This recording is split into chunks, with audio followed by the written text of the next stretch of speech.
বকেয়া বেতন বোনাসের দাবিতে আন্দোলনরত পোশাক শ্রমিকদের সঙ্গে পুলিশের সংঘর্ষে রাজধানীর পল্টন এলাকায় আহত হয়েছেন বেশ কয়েকজন।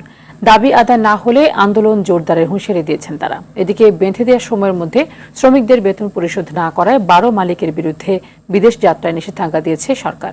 আরও জানাচ্ছেন অরণ্য গফুর। কয়েকদিন ধরে শ্রম ভবনের সামনে আন্দোলন করে আসা গাজীপুরের টিএনজেড গ্রুপের শ্রমিকরা মিছিল নিয়ে সচিবালয়ে ঢুকতে চাইলে বাধা দেয় পুলিশ।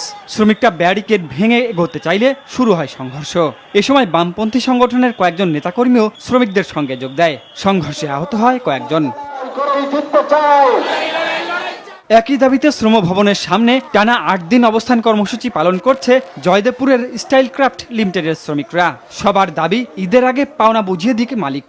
কলকারখানা পক্ষ, বিজিএম পক্ষ, সচিবালয় পক্ষ এবং শ্রম ভবন পক্ষ এখান থেকে কোনো এবং মালিক পক্ষ তারা কোনো সিদ্ধান্তে আমাদের সাথে বসে নাই। আমাদের ন্যায্য পাওনা যাতে এই 1-2 দিনের মধ্যে আমাদেরকে পাওয়ার ব্যবস্থা করে দেয়। প্রয়োজনে মালিককে ধরে এনে এর ব্যবস্থা করতে হবে। 27 তারিখের মধ্যে সব কারখানার বেতন পরিশোধ না করলে কঠোর ব্যবস্থার হুঁশিয়ারি দিয়েছেন শ্রম উপদেষ্টা। শ্রমিকদের পাওনা 27 তারিখের মধ্যে যদি না দেয় তাহলে তাদের বিরুদ্ধে যা করার ওটা আমরা করব। I am not going to listen to anybody.